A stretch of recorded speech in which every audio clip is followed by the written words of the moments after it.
Let's get back to simpler time, back when the living was good. Hey, what's up guys? Hoss here. As you know, a little while back I scorched my tomatoes. I scorched my tomato seedlings. I'm an idiot. Yep, this guy right here. This guy. Yep. Big mistake. Put me behind. But I think we can try and catch up. We ain't gonna, I don't think we're gonna catch up all the way, but we're gonna try and catch up. And here I have a plan. Yeah? Here's my plan. So, from some reading and stuff that I've done, when you're using grow lights, you can push your plants pretty hard. And when you're talking about flowering and fruiting, you can't. So when you're flowering and fruiting, trying to get your plants to whatever you may be growing, when you're trying to get those to flower and fruit, they gotta have a nighttime. They gotta have darkness. But if you're just trying to put on some vegetative growth, you can push them 24 hours a day. So, guess what I did? I went to Walmart and I bought a fluorescent light fixture, and I just bought some, what did I buy? They're the GE natural, or GE daylight bulbs. So based on my reading,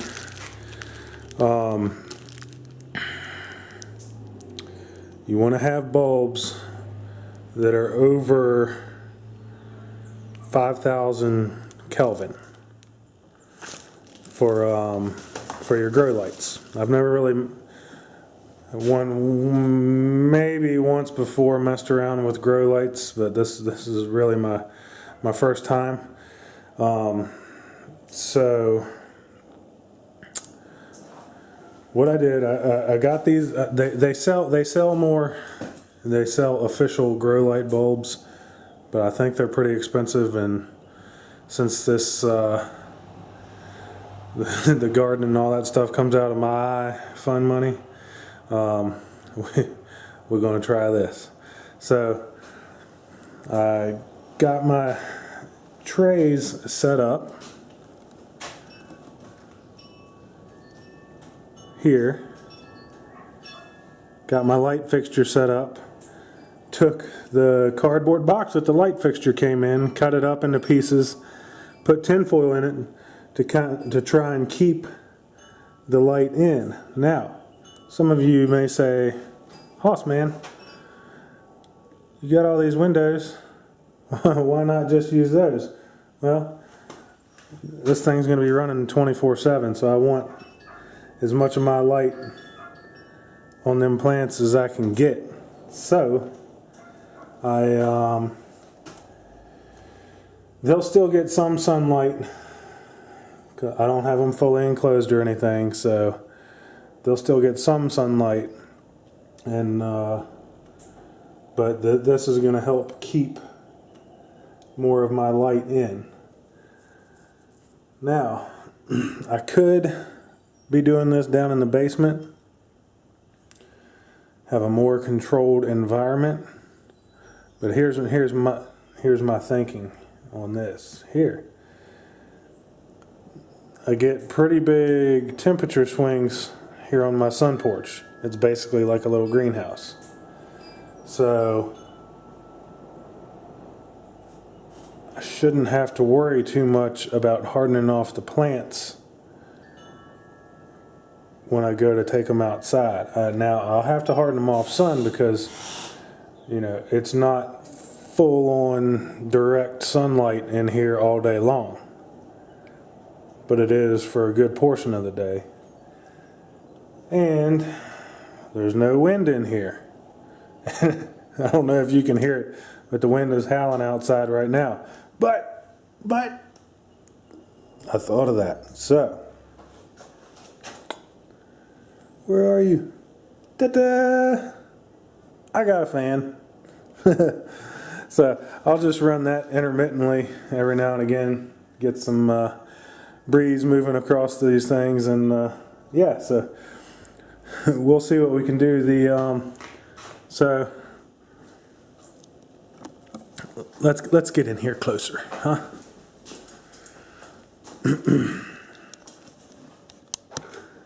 All right. So this here is tray 1. These are the plants that I scorched. Some of them, I've got some new seeds back in here that have resprouted. Some of them are trying to pull through, so we'll see how that goes. Now, I started more down here in tray 5. And look at how good they are coming up, man. They're thick as thieves in there. Tray 2. A couple tomatoes popping up back there. I might have more tomatoes than I know what to do with. Maybe there'll be other people that are behind and want to buy tomato plants once they're ready. Tray 4, I got one little guy coming up there. That is a morning glory. Tray 3. A lot of the stuff from tray 3 has already sprouted, and I've moved it down into my solo cups for these. Just taking a solo cup, writing what I got in there, poke a hole in the bottom, setting them in these trays. This is a little experiment I'm working on here, trying to start seeds in here with their own little individual greenhouse. We'll see how that works. These are canteen gourds. I don't know if you all saw the video I did. I'll link it up above, where some of these canteen gourds, I got the seeds from my buddy that makes gourd banjos and shipped some of them off to Pratt Family Homestead and Teal Farm and Art and Bree. So yeah, go check that video out. But yeah, this is basically all pumpkins, watermelons, and a couple cantaloupes. So and then what else we got? These are some things that we started for the kids. They got some seeds for Easter. So what I don't understand, let's get turned. Here's something I don't understand. All these companies sell, seeds for kids, and a lot of the times the kids get them at Easter time, right? Well, these are the freaking pots they come with. You know how tiny that thing is? That's tiny. You plant seeds in that, they ain't gonna be in it for long. These starter trays got more room in them than that. So I skipped the tiny pots. Went for these guys. We'll see how they come out.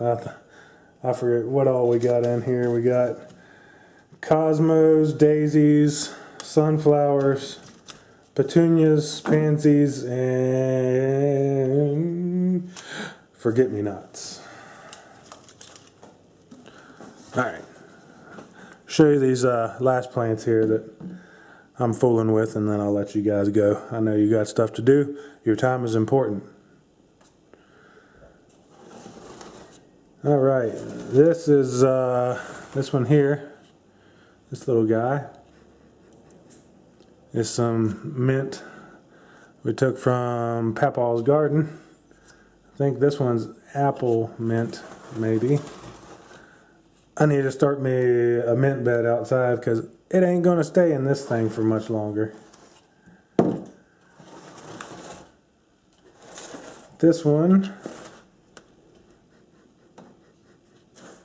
is a different variety of mint from Papaw's. This one is what I believe is lemon balm. I kind of found it randomly around the house the other night, and so I think it's lemon balm. When you pull off a leaf, it kind of has like a lemony citronella flavor. Do you taste with your nose? I don't taste with my nose, no. Lemony citronella smell. So that's, I think it's lemon balm. Not positive. We'll find out. And then I got this guy.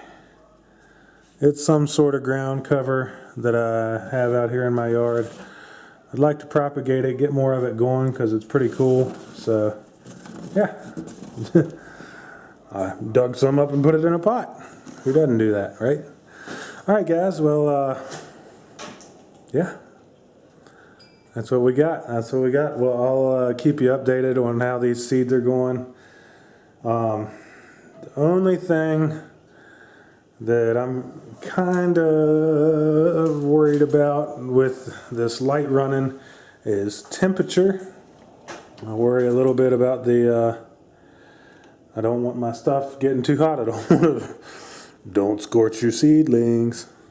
So, kind of worried about that, but